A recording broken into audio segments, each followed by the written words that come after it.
Any grad students? Marcine is, I think. Okay. Questions about the syllabus?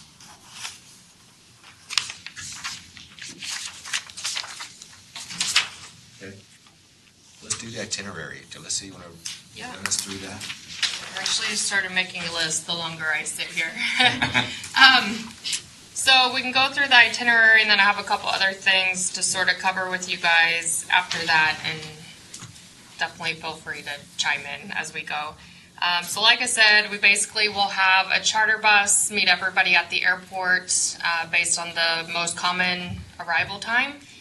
And we'll send details about airport pickups closer to the time. I know Michael's getting a taxi in because he's a bit outside the range. He gets in at 12. So just keep those in mind. It's pretty cheap to just hop an Uber or something like that into the city. So I'll work with those of you who can't make the group transfer. We'll deal with that closer to the time. We're working with an organization this year called Cross-Cultural Encounters. And they'll do a brief program introduction on safety, handing you any materials that you guys might need for the program. So they'll always give you a very detailed itinerary.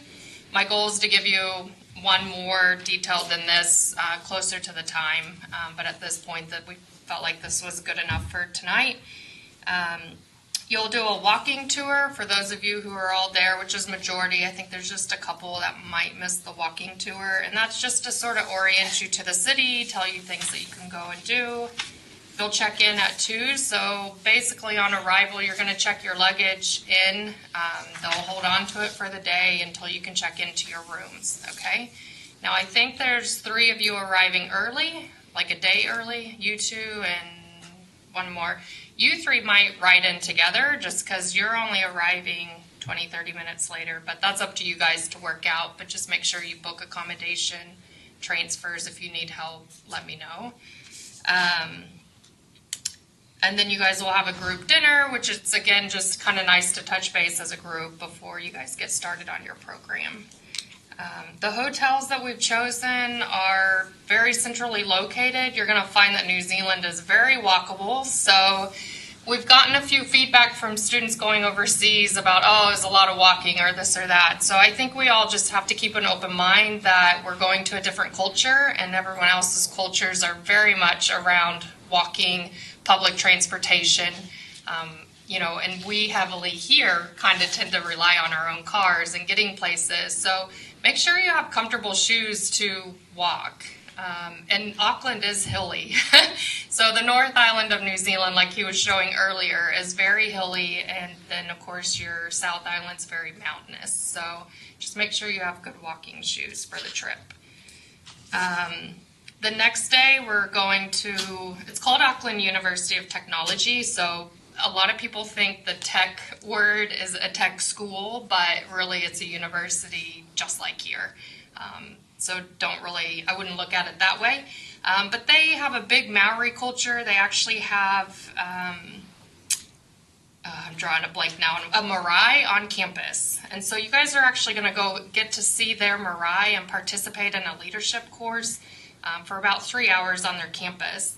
Now, we'll probably send out more details later, but we have to kind of respect their culture when we go into their marae, so make sure you wear something that covers your shoulders and your knees, okay?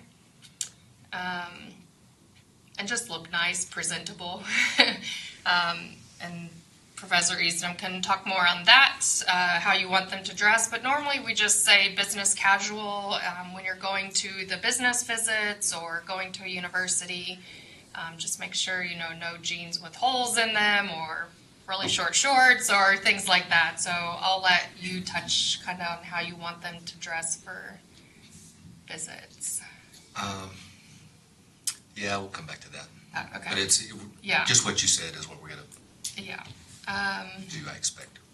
So you'll do that. You'll have a break. Lunch will be on your own. So there is breakfast included every day, so you won't have to budget for that. And then we have a few other group meals. I've listed there what meals aren't or are included, so just kind of think about that when you're thinking about how much money you might need over there. We're going to go to the U.S. Embassy, and then that evening you'll have an entrepreneurs organization panel, and I don't know if you want to say any more about that, but you'll get more details closer to the time. But I think the big thing with the business visits is always just being prepared with questions, and I'm sure you guys will cover that later. But it's always good to have questions because they're taking time out of their day to sort of talk to you guys about their companies, their businesses, and what they're doing. The next day, you're going to go to the University of Auckland and have a guest lecture, as well as look at their entrepreneurship space. And I'll let you touch. Do you want to add more to that? Or? Not right now. I met this professor at a conference, and she was very gracious and said, yeah, University of Auckland is right down the street, or not too far, not down the street, but not too far.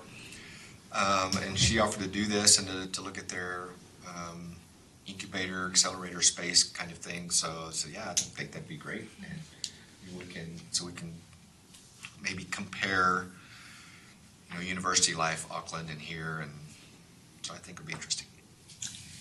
And then the last one there is ISN. So we have actually a lot of OSU alumni who work for ISN, and they've always been really generous to meet with us as a student group. So you'll be meeting with them. They're a small office in New Zealand. It's fairly new. It hasn't been opened for a super long time.